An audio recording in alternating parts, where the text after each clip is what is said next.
Captain! There's something in the water off the port bow! I'd say it's a whale if it weren't so enormous!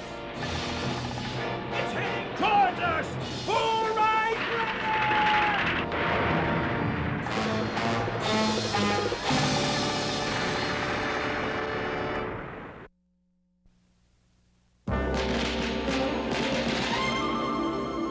Rankin Bass present Festival of Family Classics.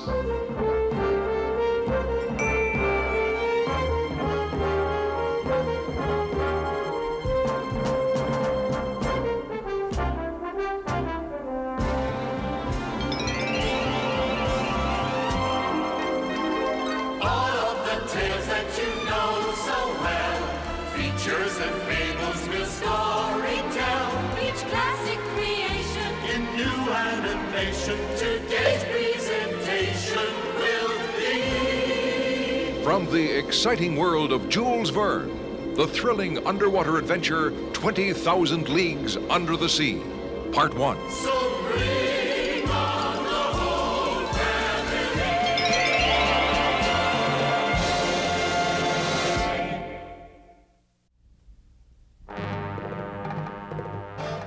On July 20th, 1866, less than 8 months ago, the steamer Governor Higgins sighted what they thought was an unknown reef 5 miles east of the Australian coast. But as the captain was plotting its position, the reef suddenly spouted 2 enormous columns of water and moved away. And then, just last month, the Scotia was rammed by something like an enormous whale, leaving a hole in her steel hull in the shape of a perfect triangle. Not only can this thing move at incredible speeds, but we estimate that it is at least 350 feet long, or at least as large as this ship. Whatever this thing is, monster or machine, we have been commissioned to find it and destroy it.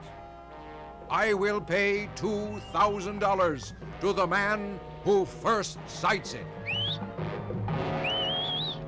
Conrad, are you sure you still want to go? What? And miss out on history's greatest fishing trip? People don't always come back from expeditions like these. But those are always other people. I'll take my chances. Mr. Aronnax. Yes, Commander. Welcome aboard, Mr. Aronnax. It's a pleasure having you and your young assistant with us. Thank you, Commander Farragut. I'd like you both to meet Ned Land, the finest harpooner in all of North America. I've heard of you, sir. Your skill is known even in Europe. Well, now all we have to do is find this overgrown whale, or whatever it is. I can't believe it's a whale. I've never seen one that could crack the steel plates of a steamship. What else could it be? There's no other fish or ship known to man that big or that powerful. I'm not so sure, Captain. It could be a giant narwhal. What's that? It's a rare kind of whale with a long ivory tusk, kind of a giant unicorn fish. Well, whatever it is, I hope that you'll be able to identify it, Mr. Aronnax. You, Ned, be able to kill it before it destroys us.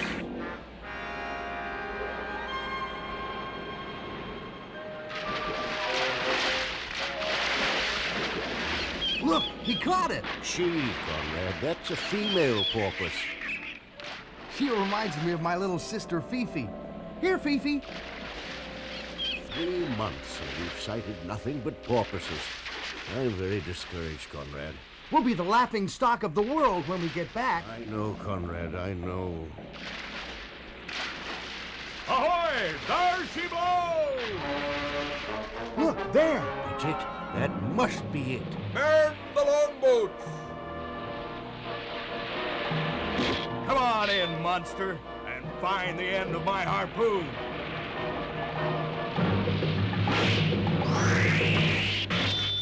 It's still coming. Watch out! There goes Ned. Man overboard! Somebody get a line into that water! Look out! It's turning! It's gonna ram us!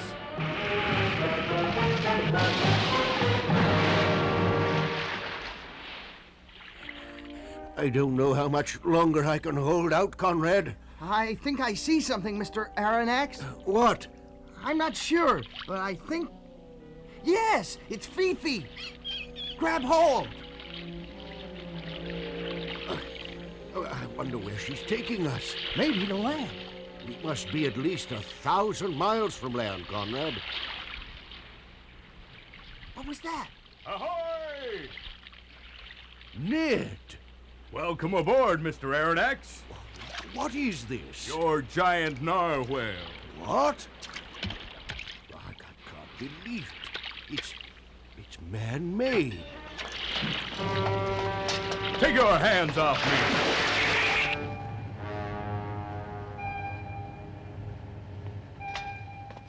Look, dry clothes.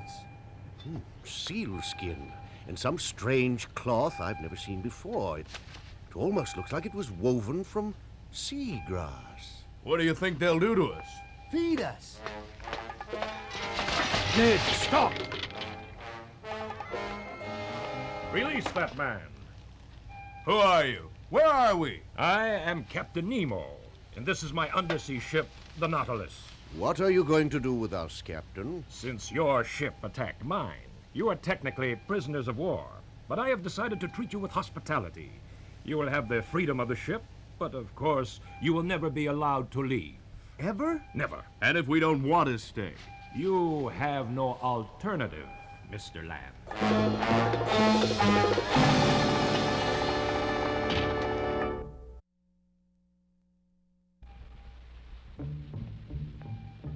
Here, gentlemen, you see the accumulated treasures and knowledge of a lifetime under the oceans of the world. What's this? A flawless, uncut ruby from the world's largest ruby mine. Under the Indian Ocean, of course, and known only to me. You must be a rich man, Captain. I could easily pay the United States national debt. Tell me, Captain, how were you able to build a ship larger, faster, more powerful under the water than anything man has been able to yet devise out of water? Electral thermal power. I have invented a process which converts salt water into an energy more powerful than anything known to man. You will see, gentlemen, that I have designed my ship to depend only on the sea around it. We will never need the world you have just left. You will never set foot on dry land again. How do you like your steak, Mr. Land? Good. What is it? Octopus. Your vegetables are freshly picked from the ocean floor. Seaweed? Everything you are eating and will eat aboard the Nautilus comes from under the sea. Very tasty. What about my milk, Captain? We get it from mother sperm whales, my boy. Enjoy it. It's very good for you. The Nautilus and the sea around it have provided me with everything I need. I have renounced the life of so-called civilized men on Earth, a life which you mistake for liberty. So, Captain, you are just as much a prisoner in this ship as we are. On the contrary, Mr. Land, the entire undersea world is my personal domain. I alone live here, and its vast resources are mine alone to enjoy.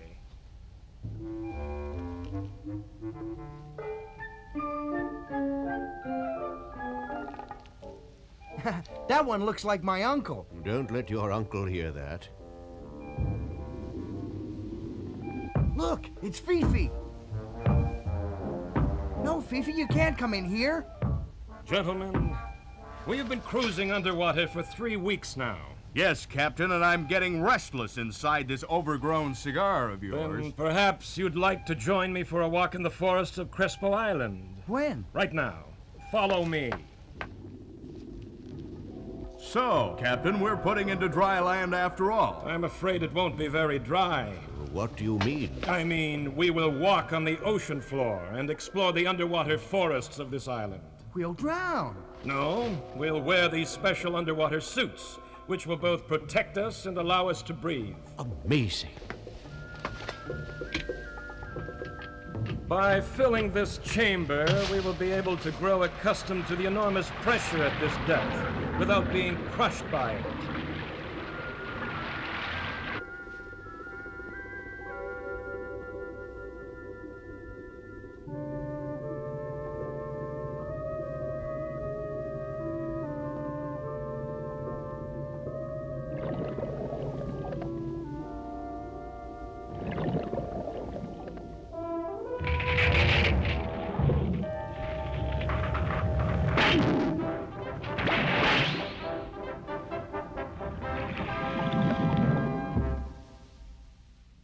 You seem to have made a friend out there, my boy. That's Fifi. I am in awe, Captain, of the freedom you've achieved here, under the sea, where the rest of mankind fears to venture. This is just the beginning, Mr. Aronnax. There will be many more excursions along the ocean floor. But never up there, on dry land? Not as long as mankind resides there.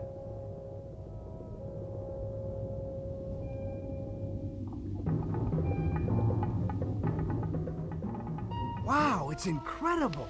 Our speed is so great that everything we pass blurs together. Where are we? The captain is taking us into the Mediterranean through a secret passage he calls the Arabian Tunnel. I hope Fifi can keep up with us. It feels like we're in a rocket. A rocket to freedom, I hope. As soon as we're in the Mediterranean, we must try to escape. How? We'll hijack the dinghy. I don't know, Ned. I'll be sorry to leave this extraordinary voyage. But who knows when we'll get another chance like this, so close to civilization.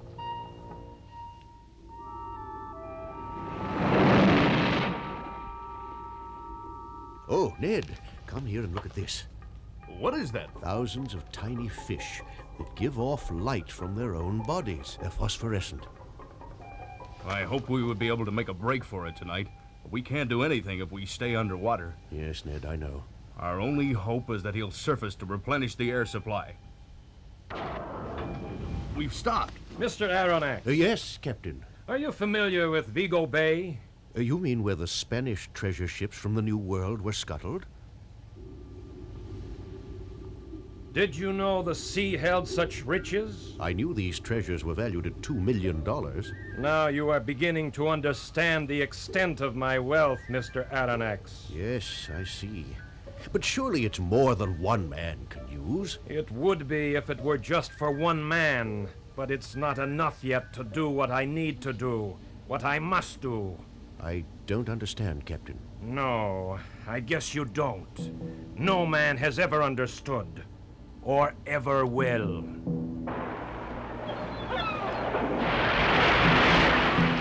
What land is that, Captain? Ceylon. Isn't that where the great pearl fisheries are? That's right, and I think a visit to these waters would be of interest to everyone. This is far enough. The water is only about 4 feet deep here, too shallow to bring the Nautilus in, so we're on our own. Just inside the bay, we'll reach 30 fathoms. Take these knives with you. There may be sharks in these waters. Sharks, but Captain... Don't worry, I'll have my harpoon.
You saved my life, Mr. Land. You have my thanks. Only because I owed you that, Captain. Now the slate is clean.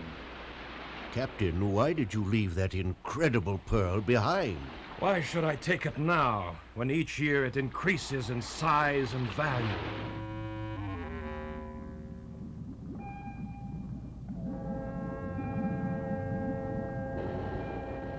Why are we descending so far, Captain? To show you something no other man has seen before. What? You'll see when we get down to about 40,000 feet. 40,000 feet? Can your ship withstand the pressure, Captain? Yes, but only for a short time. Nothing seems to live at this depth. What was that? At this depth, where light does not penetrate, there are fish that have no color at all. They are completely transparent. We're at 40,000 feet. Fifi!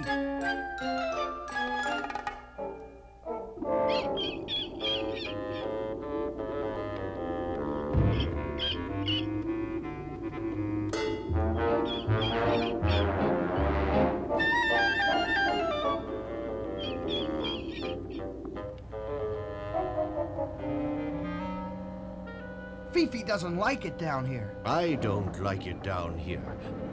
What's that noise? The hull straining under the pressure. Perhaps we ought to surface, Captain. Yes, Mr. Aronnax. My thought precisely.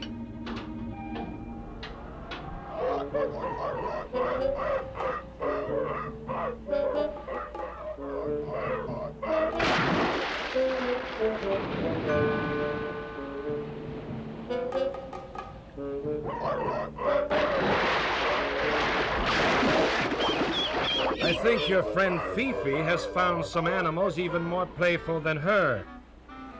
There used to be many more seals on these islands. What happened to them? Hunters have slaughtered them in such numbers that the entire species is threatened with extinction. There ought to be a law. Yes, but there isn't. So-called civilized man seems to have little concern for his fellow creatures.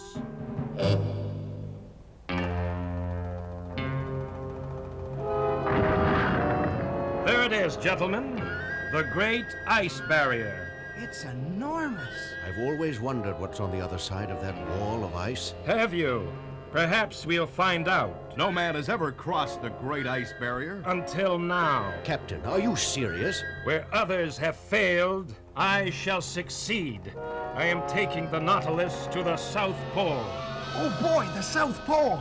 How are we going to get there? Unless your Nautilus can fly, I don't see how you're going to get over that ice. Not over it, Mr. Aronnax. Under it.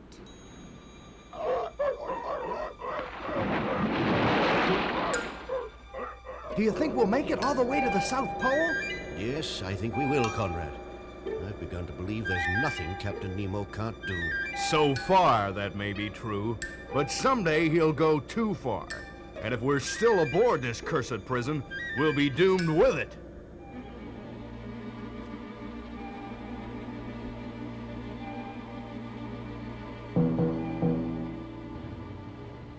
We're still under 2,000 feet of ice. We've been under for almost 2 days.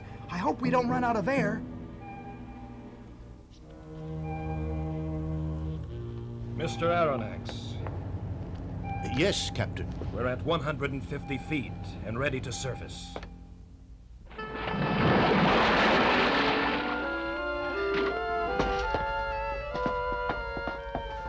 The South Pole. Shall we go ashore, gentlemen?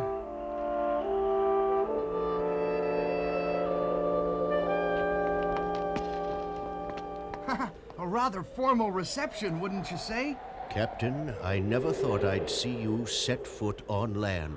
The reason I do not hesitate to go ashore on the South Pole, Mr. Aronnax, is that until now, no other human being has set foot here.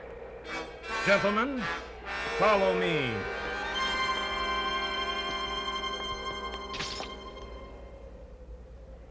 I, Captain Nemo, on this 21st day of March, 1868, having been the first man to clear the Great Ice Barrier, hereby claim possession of the South Pole.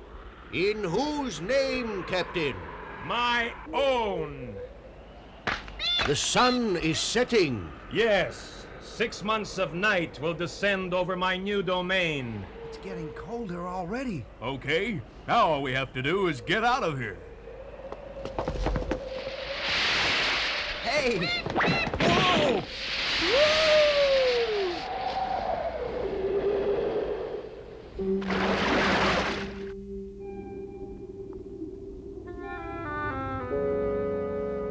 Do you think we'll ever be able to tell anybody where we've just been? I wouldn't count on it. Do you feel all right, Ned? Sure. What do you mean? You seem very nervous lately. I don't like being under all this ice. I feel like I'm being sealed up in a tomb. What's happened? I don't know, but we'd better find out.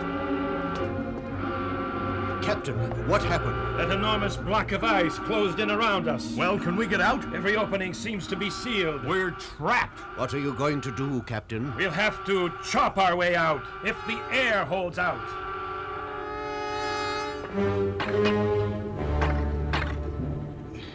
Can you see anything, Conrad? They haven't broken through yet. I tell you, we're finished. Have faith, Ned. We still have a chance. Some chance, with only 2 hours of air left. Conrad!